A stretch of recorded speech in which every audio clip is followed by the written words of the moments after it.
Empowering listeners from the US to the UK. Live on air with Stephen Cuoco.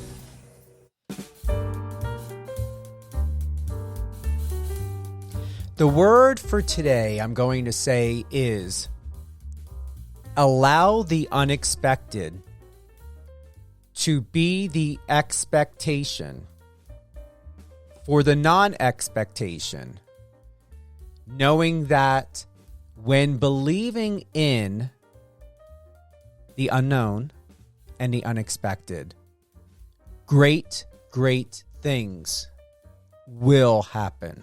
Not can happen, they will happen. So embrace the unexpected. That's what it's all about. That's what life is about. We're going to be talking about something that came of much interest to me. I was reading about this and I thought, yeah, this is going to be great for a show. And to those that are tuning in, you're listening to Live on Air with Stephen Cuoco on Biz Talk Radio. All things Biz Talk Radio, head on over to biztalkradio.com. My show airs on Biz Talk Radio at 8 a.m., 12 p.m., and 5 p.m., Monday through Friday, Eastern Time. Saturday at, and I want to double check, yes, I got it right, Saturday at 10 a.m. Eastern and Sunday at 9 p.m. Eastern. Live on Air with Stephen Cuoco also airs on Power 98.5 satellite radio. You can find out all great things about Power 98.5 by going over to power985.com. You can download the app, tune in on Alexa. Power 98.5 is also available on Apple Music. And if you happen to not be able to listen to my live episode, or if you're not on Biz Talk Radio, remember, you can download their app as well. Get both stations' apps. Trust me, you're going to love it. Great content. Great information, great guests, and great people.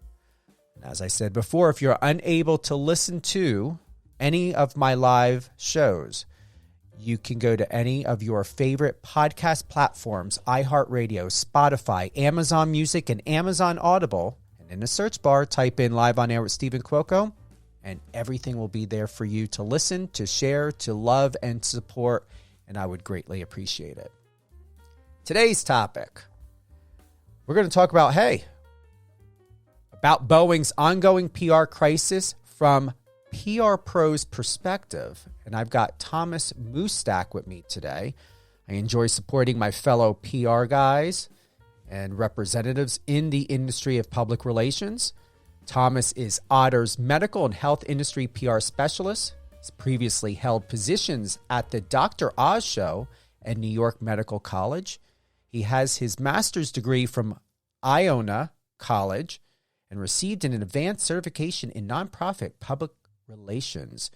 He has a diverse background in healthcare, pharmaceutical, telehealth, tech, cosmetics, sports, and interior design public relations. Thomas, welcome to Live on Air with Stephen Cuoco, and I really am connecting to the last part. Interior design public relations meshed in with tech and health and pharmaceutical. How was this possible? Yeah, I appreciate you for having me on, Stephen. It's great to be here. That was my first, actually, I would say true exposure to PR, because that was my first opportunity to work in PR industry. It was for, at the time, an up-and-coming PR firm, like Upspring PR in New York City. So it was definitely eye-opener, and it was true in the sense that, you're always like, oh, I'm going to college, I'm going to be in PR. You don't get your feet wet and really understand the industry until you're in those situations. And I didn't even know what type of PR I wanted to get into. And I found a love for interior design, as crazy as that sounds, from a sports guy who always played sports growing up. So, it's very interesting stuff, and found an affinity for it too. It's really interesting stuff there. Do you miss it at all? Or do you tend to once in a while or sporadically get involved still? So that's where, I always say you never know where you're going to find something that you're going to love. And I'm always the type, even regardless outside of work, if I'm going to travel, I'm always the type to go off road and do the crazy stuff that are like, why are you going to go into that dark cave? Why are you going to do this? Why are you going to do that? if you don't go into the unknown, I mean, you never truly understand an industry or an overall view on it. So, I mean, I miss personally, honestly, interior design. It's a very fascinating industry, and that's where, I mean, some of my clients now, it mixes a little bit in the sense with my blue collar industry clients. And I mean, it's definitely interesting stuff. And growing up in New York, it's all around you nonstop, honestly. We've got this incredible story that's going on here. It intrigued me. I'm happy that that this was sent over to me, that Ed Frazier forwarded this information over at Biz Talk Radio. So we're looking at Boeing's ongoing PR crisis from PR Pro's perspective. What's going on? Where's the tie-in? How do you relate to this, Thomas? Bring us up to speed. Honestly, I would say, and this is from my crisis PR background, and I always find those to be the most, you learn the most, I would say, and the most interesting, in the sense that you see these big organizations that usually will spend money and they'll be known because of their marketing efforts, their PR efforts, because of their names. But over the past few years, I mean, Boeing is constantly in the light for, it seems, negative press nonstop, and they just can't catch a break. And this is going back, I mean, they had the two situations, and one in, I think it was 2018, one in 2019, of the two crashes of their planes. They, I believe back then, said that they were going to change and have safety promises, but it's persistent challenges that are threatening their consumer trust. And the second that you hear consumer trust being threatened in PR, I mean, that's the red flags that always make you not sleep at night and start to sweat and say, well, do I really want to fly with that airline?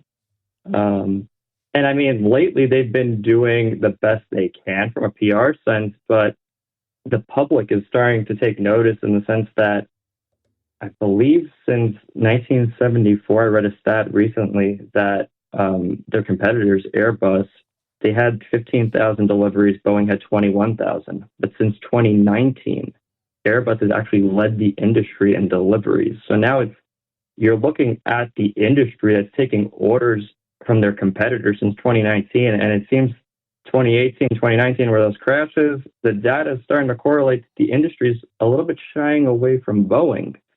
And when you're getting consumer trust threatened, and then on top of that, the data is going to start going against you, I mean, those are all red flags that it's a slow turmoil downfall that's very dangerous for your organization. And I always say, as a crisis expert, it should keep you sweating, honestly.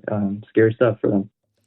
For those that may or may not know, what is Boeing? What does that mean to airlines such as Delta, American, United?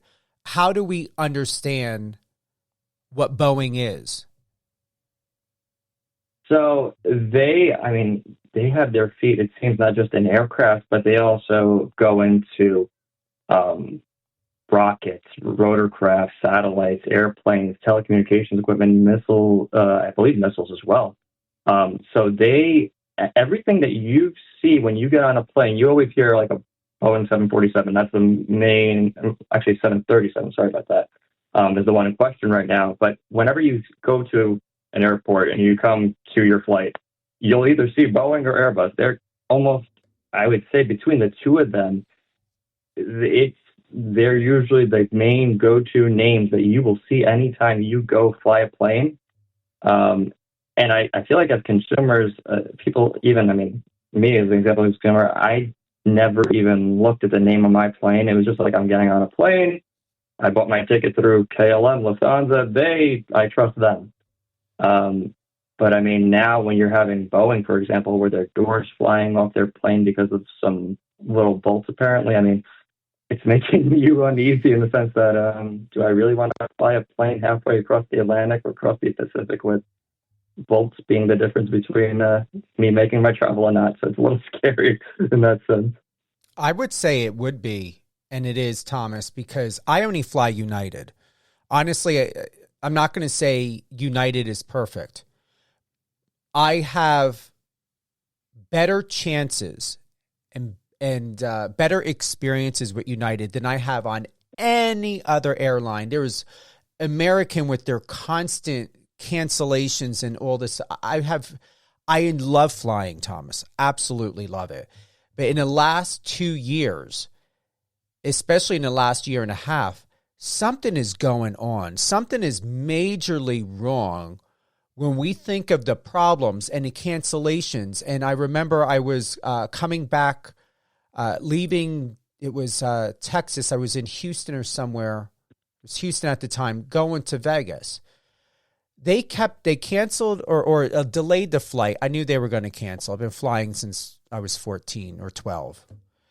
And waiting 5 hours, I know that then later on, they were able to get another plane. The problem was the air conditioning wasn't working.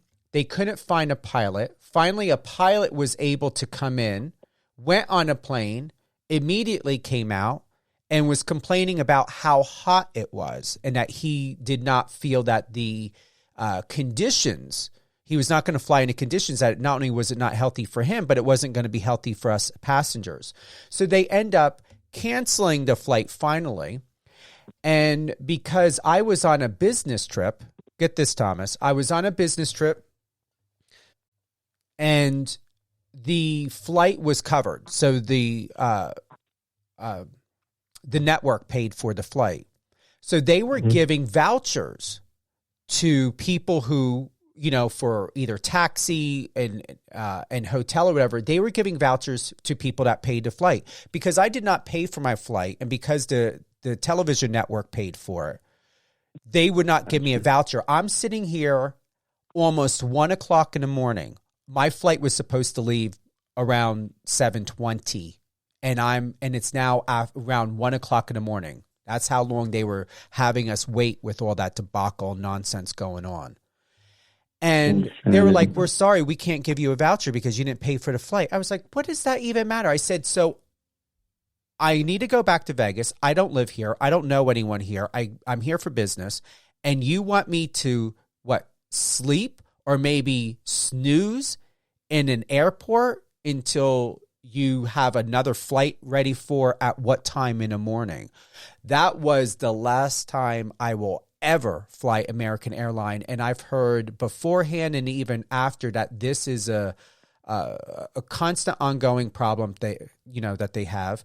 And then most recently reading here on, about a month ago, this was on January 9th, CBS News posted a door plug on Alaska Airlines flight 1282 flew off at a little under 5,000 meters, creating a gaping hole in the side of Boeing 737-9 MAX. There were 171 passengers on this flight, 2 pilots and 4 flight attendants, and they were flying from Portland, Oregon to Ontario, California. Why are all these problems happening with these airlines when we think of the lack of transparency and communications to letting their customers and passengers know exactly what's going on? Because I knew that day they didn't want us to know exactly what was happening on a plane, but they were taking in equipment. They were claiming that they were trying to cool it down. They even had 5 cleaning crew people go in there, and then later come to find out the one pilot that was on there ended up getting sick and throwing up. And they think that no one's going to talk, but the younger pilot that ended up showing up, he came out and he was telling us what was going on. So we were hearing it directly from him of understanding what was going on with the other pilot. Why? I'm giving you a lot of time, Thomas, but why is this going on? And that's what I always have the same exact question, Stephen, in the sense that, we constantly see it. And even from my personal experience, and this is going back from my days as a child traveling, I had an emergency landing situation with Lufthansa. And again, this is a whole nother ballpark, a whole nother airline, in the sense that Lufthansa flew me and my folks and my grandparents all from Croatia to Germany. It was fine. Then going from Germany to the United States, all of a sudden you just heard like a big rattle. The plane dropped thousands of feet. Everybody was screaming. and you're like, what's going on? You feel the plane shaking, and everybody's like, all right, there's something wrong with the plane. They fly us back to Germany. Then they somehow get that plane going again, fly you back over, like we're going to head back to the States. And they're like, oh, no, there's something wrong with the plane. Again, having an emergency landing with that same plane in the UK, landed, and they're like, oh, wait, nobody could leave. We think there's a fire. We never even knew there was a fire. Nobody announced it. We sat on that plane on the tarmac for 7 hours while the plane was quote unquote on fire. Oh my God. They said everything was okay. Everything's all right. You're going to sleep here the night, and in the morning we'll get a plane to get you back. Stephen, they put us back in the same exact plane that had the situation. The whole plane ride from the UK back to Germany for the new plane was shaking. I would never honestly say, how did I make it here? And after I arrived in the United States safe, all those stories started coming out after of the people that were on the plane talking, but nobody from the airline, nobody from the airport ever even talked about it. It never even hit the news outlets in the United States. It was literally secluded to the UK. Isn't that, So it's like, is that legal? I don't know. And that's what's insane. And we all have these little horror stories that make me wonder, what is it? What's going on? What's the whole truth, in the sense that there is no transparency. And even if there is some transparency as the situation's going on and the pilot's telling you what's happening, it's just a constant, whether it be a safety issue, whether it be, for example, that the Boeing situation where the little pins out of the door fly out. But I mean, Airbus isn't much better in the sense that I also read that they have, I forget until what year, they believe that their engine components were made with contaminated metal powder. So it's like, you're going to have Boeing in their situation, Airbus in their situation. It's almost like you're playing roulette. If I'm going to go fly to go see my loved one in Europe, going to go see some family in the States, you have to play roulette to go see your loved one and not 100% know with certainty that you're going to get there safe. And with all that money, and forget about the money, your life on the line. It's just, I don't understand it at all, and why Airbus or Boeing wouldn't take an initiative to show, and this is where they're getting some backlash now. Their CEO is giving, quote unquote, these overall views. I think January 31st, he said they're going to have increased scrutiny, which makes them better. It was so heartless in the sense that they're just accepting the heat, and they're like, well, you're going to have no choice but to fly with me. So it's like, I don't understand how you could run a business with that in your gut. Honestly, Thomas, to hear your story, to hear your experience, how do you honestly feel about flying again? And was that traumatic to you to the point to where, do you feel that there is a more of a security and understanding that this is our airline now, this is the way the airlines are working? What's happening to you emotionally and mentally? Because I'm going to tell you, that is what I heard sounded traumatizing. Oh, I mean, when you're a kid growing up, you're like, is everything okay? And then you look at your parents and you're like, that doesn't look like everything's okay, kind of thing. So, I mean, I was old enough in the sense that I knew what was going on and it wasn't a game. But, I mean, you just have to, and it's a little bit, and this is where I say it's a little bit mixed in with, like, the video game culture of, we kind of, even when it's a scary scenario, we see stuff happen all the time where it really doesn't let us, like, sit down and say, wow, that actually happened. We just move on, like, what's the next horror? What's the next this? What's the next that? So I feel like it's a little bit in the sense that we live in a world now which is insane, crazy, and so much goes on where we don't even have a chance to think a second time of, is this really something I should worry about? Do I not fly again? But, I mean, like I said before, I mean, I'm the type to travel going to the crazy places of where nobody wants to go.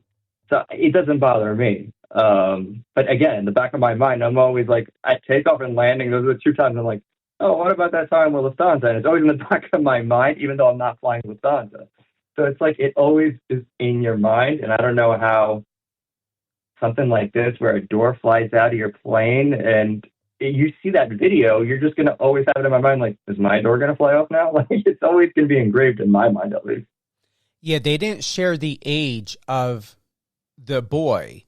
It was stated that a mother and son were sitting in that row when that door came off. So that's why I was asking, like, for you, because there was a kid there, because they referenced him as a mother and her boy. Yep.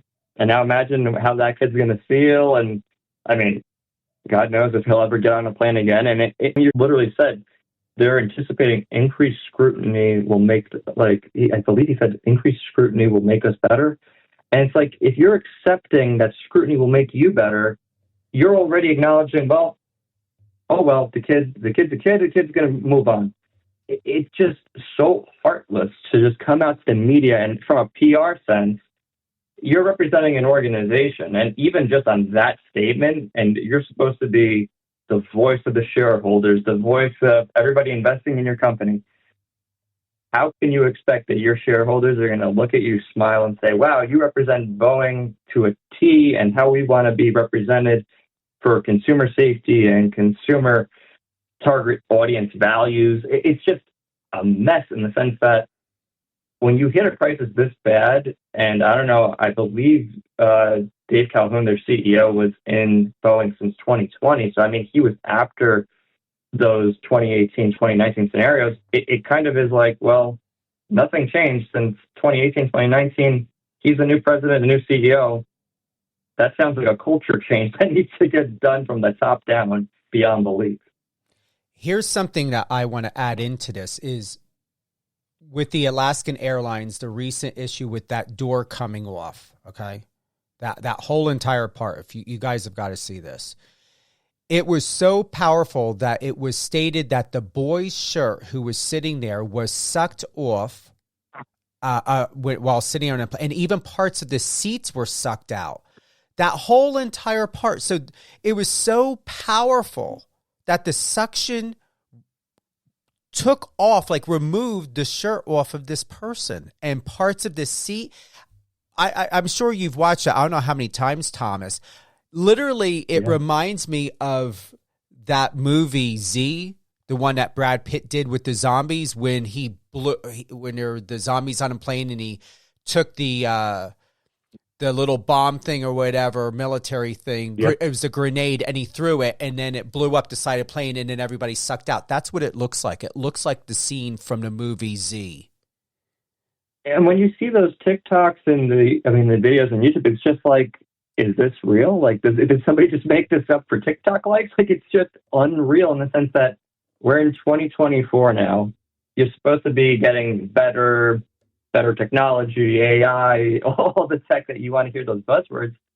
But we're talking about airplanes that have been around for hundreds of years, and you're still talking about the little pins in the door that you couldn't get right. It blows my mind beyond belief. I know from an organization stance and a PR sense, you can't really control the bolts and the parts of the plane, but you're always going to have to deal with the aftermath. And it sounds like they don't have any crisis plan in place except for, well, we're going to get safety as a priority and move on. And it's like, well, what's next? That's what it's just, I don't know when enough is going to be enough, but it sounds like a downfall in my mind, at least. You know, I'm curious as to all of the increased pricing. I mean, my God, you can fly an hour and pay United $600 just to go from Vegas to LA. It's ridiculous. And I don't want to have to resort to Spirit Airlines or something. I would like to know where all the money's going to, because nothing's cheaper. It's all more. So how is the money getting allocated? Where is it going? Why even I think of, all due respect, United, with a lot of these planes, I get on there, and if it's 5 hours or more, I've got to fly first class. I can handle coach or whatever the heck, maybe for an hour or two, but ultimately I'd rather not have to deal with it if I don't. But I go on, I'm like, my God, these planes are so outdated. I feel like I'm walking back into a time warp of the 1980s. Literally. I'm like, nothing is updated. I'm like, where I see on TikTok and on Instagram, seriously, Thomas, people posting themselves on airplanes, and some of them don't even look business class or first class. And I'm thinking, what sort of flight? Why am I not getting these planes where everything looks posh and brand new? I'm getting the rinky-dink, planes on these major airlines that still look like the 1980s, for crying out loud. And that's where it drives me crazy. I mean, even living. Uh-oh, did we lose Thomas?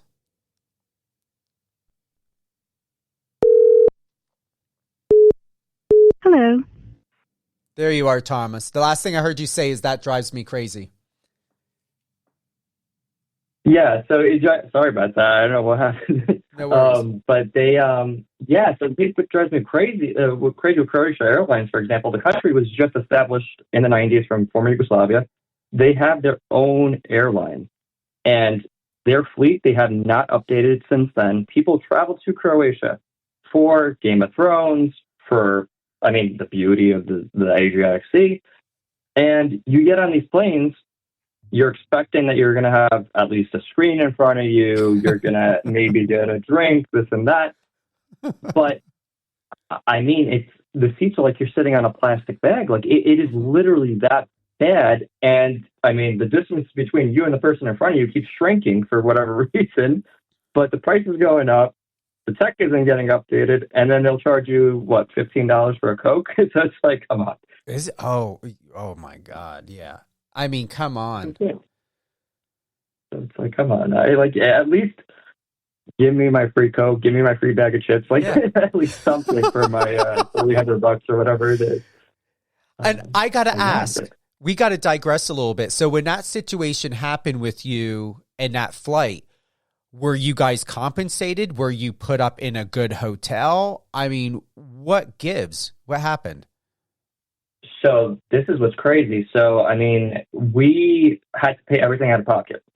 When we paid everything out of pocket, it was a fight, literally, for everything that you bought, in the sense that, we gave you a hotel. You picked a better hotel. So they found a value that was, I believe at the time, $70, and we went above that, so they had made us pay the difference.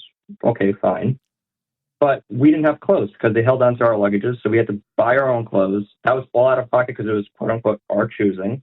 So we ended up basically making a trip out of nothing. So it's like, you're still paying, and it's a trip that you didn't want to do. And, I mean, I was fortunate at the time. I mean, even though my family's first generation, and, I mean, we're not loaded with money in the sense that we could just throw it, we had enough that we got by. Mm-hmm. But if you're a family that doesn't have enough for the trip you're on, and you don't have these resources to pay extra or make a random trip extra, it's putting you in a hole and in a bad situation that you really don't need, because it's just they're incompetent at the end of the day. You know what's amazing? You reminded me of this. And thank God for a couple of the passengers. I met this husband and wife on there, and they were very gracious. They were going to give me their vouchers and for the hotel, and then they were going to go and just get a hotel there on grounds. And I was like attached to the airport, and I was like, I literally almost wanted to cry, because it was that impactful that a stranger was going to give up their accommodation for me because they knew the situation I was in. So when I say God, the universe all above was really looking out for me, because I was scared. I don't know why I was, but I just felt scared. And then I was looking at it, I was like, I'm not going to be able to use this. This has got your name on it. And like, oh yeah, that's right. So what they ended up doing is we took a taxi. I had to pay for my taxi because I didn't have a voucher, but they had their vouchers. So we ended up going to the hotel, and then they upgraded to the room and asked for 2 beds so that I had somewhere to sleep. So I ended up staying in a room with them, and, we got water and just hung out for a little bit and had a snack and then went to sleep. But the kindness out of that, and that's why I asked you, is because here's 2 strangers. They were going to give up their vouchers to me. They were going to pay cash for themselves, which would have been a lot because they were going to stay at the hotel that was there attached to the airport. And we're talking like a lot of money. a lot of money, especially the way things are now. Ridiculous. Like, I think it would have been like between 300 to 400 for one night. That's what they were going to do. And then it just ended up to where we stayed at the hotel together. But still, the hotel that the airline set us up with, if it wasn't near the Hilton and a couple other hotels, it was like in this little metropolis of hotel area, wherever it was. I mean, it was literally like 40 minutes away from the airport. If it was any different, I would have felt like I was in a film, Texas Chainsaw Massacre, because you literally could hear people in other rooms, not just in the room next to you. I could hear the people across the way. It was the most interesting experience. I'm not complaining. I had a safe space. I was with people that helped me feel safe and everything else. But the audacity... No, go ahead. No, go ahead. I was going to close by saying the audacity that the airlines even were to set you up in a hotel and an environment, and the fact of it is a hotel that was 40 minutes away and in an environment that felt like drug addicts and prostitutes were the only ones that were staying there. That's my point. Exactly. And I believe it. I mean, what you were saying about those individuals, because I mean, I always say, and this is, I mean, my inner New York coming out, whenever there's some type of, crisis, trauma, the good in people come out, and you always good people in the world. They're always around. They're always going to help you. And that's why I always say, I mean, you're always good to everybody, because you never know when that luck, that charm, whoever's looking down on you is going to shine. But I mean, these airlines, they'll put you in any hotel, and then at the end of the day, they'll be like, oh, well, I put you in a hotel. Why aren't you grateful? And it's, well, you put me in a hotel because I had no option, and did you really care about my well-being? If you put me in God knows what hotel, but God knows what convict next to me, and because it was just a $10 hotel you found on the fly. So it's just, I really don't understand it. And I mean, it's unsettling as a traveler, but then even as a PR professional, I mean, it's just, imagine now somebody or an airline puts you in that hotel. You take all those photos, you put it online, you make it big. They're going to brush it off like nothing happened. And people are going to forget about it, and people are going to travel. And it's just, when's enough? And that's where I always say, as a PR pro, we always talk about being proactive rather than reactive. But this sounds more reactive than I've ever seen in any crisis. And it fascinates me because it's a waiting game of, will the government do anything? Will somebody hold them accountable finally, rather than a loophole that's just going to constantly go around in this tornado of craziness and just get these horror stories of, is it worth traveling and spending $4,000 with my family to go on a trip? Because I guarantee you, people could find a way to spend $4,000 way better these days with inflation and all of those pricing. But it's insanity. It's really insanity. What consumers need to realize and remember is that they have the power. This is my thought on this. Maybe because I'm an Aries, I'm from New Jersey, I have a different mindset. With all due respect, and I'm just going to be real, just going to put it out there, I was not raised and I didn't grow up in an environment to be a pansy. That's just the way it is. I'm not going to sugarcoat it. That's the tri-state area. Yeah, I did not grow up to be weak. Did not come from a generation of it.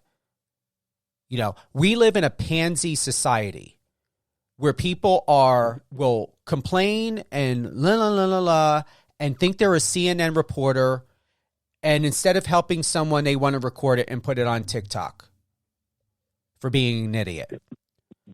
Yep. Why people and they care about those likes and those reshares. Exactly. So people, especially, and I'm going to speak here in the States, are extremely aggressive when they feel like they're a victim.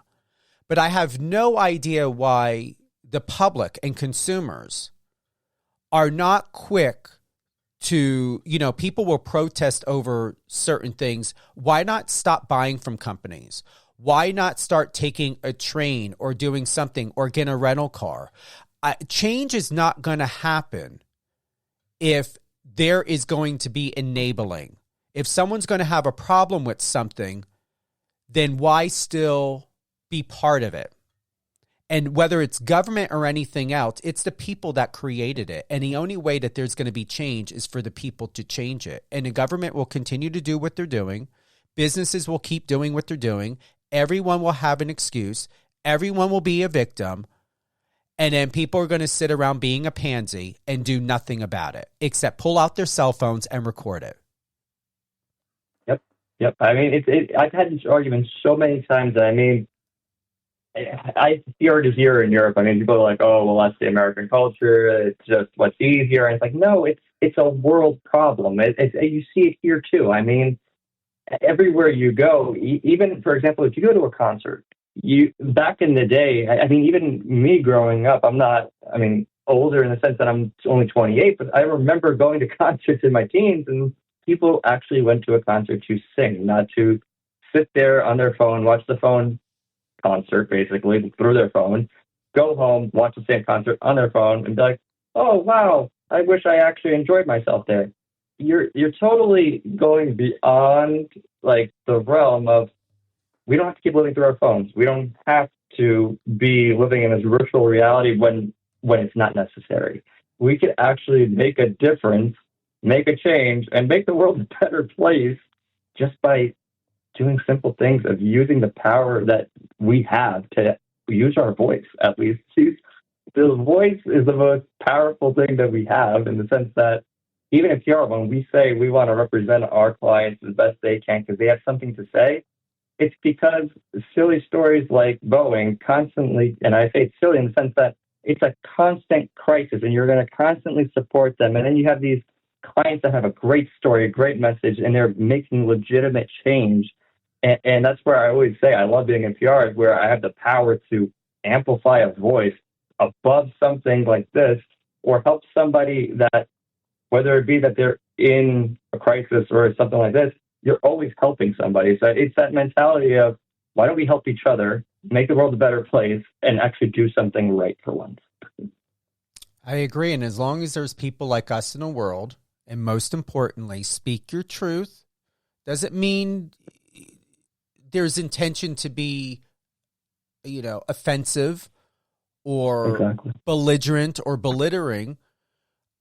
It's just, this is the perception that one has, and it begins with having a conversation. And honestly, in our lifetime, Thomas, and, I know you're a dad and, a dedicated and devoted provider, and, for yourself and for your family, I still hold on to hope, and I still believe that there are possibilities. And ultimately, what I'm looking forward to is the downfall of these companies and corporations and everything else, because we live in a day and age to where, as annoying as it is with people and their cell phones, one day or every day, someone is going to capture something, especially with that interview and that was on CBS.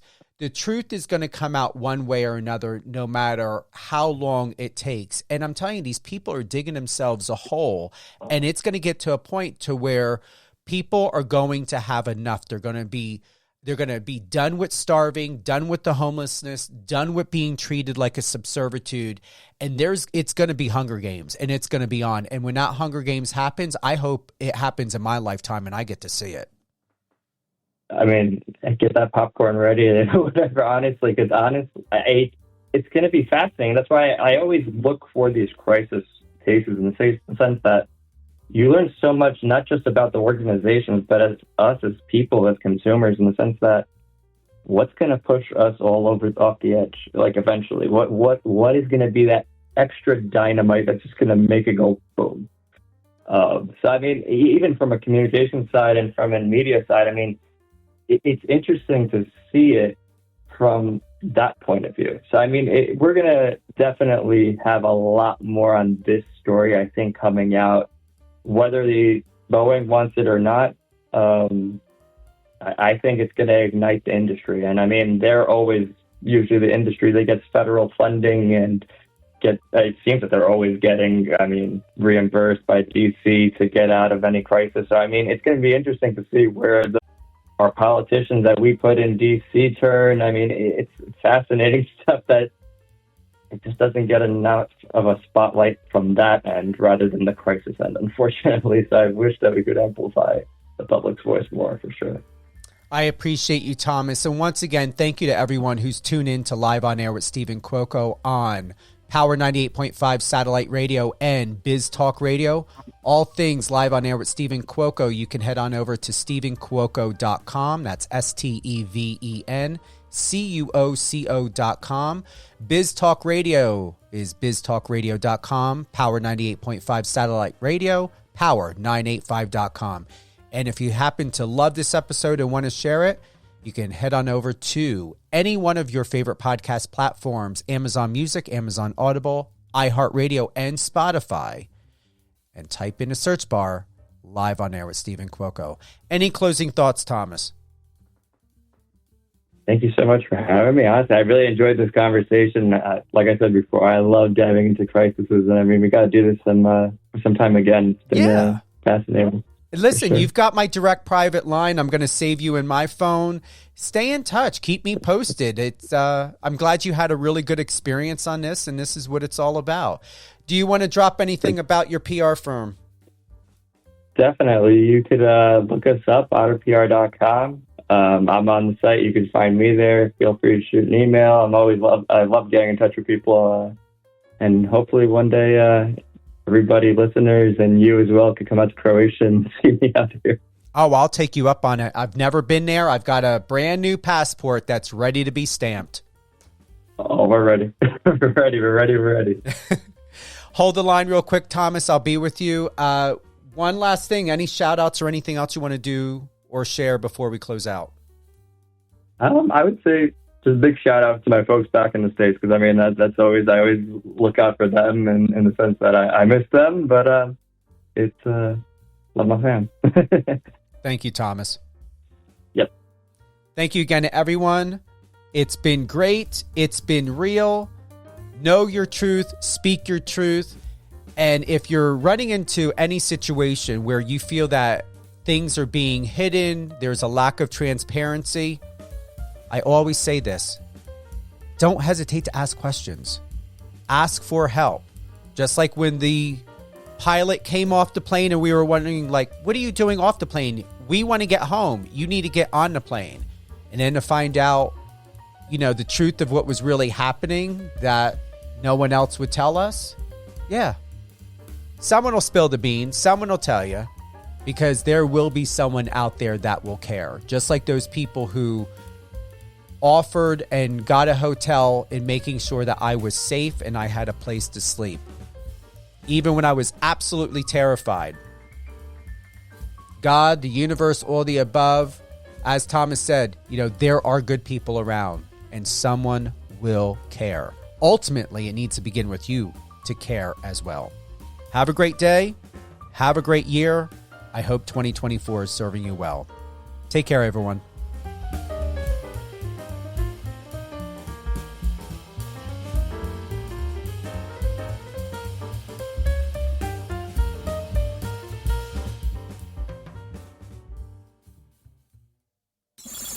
Friend us on your socials and let's connect.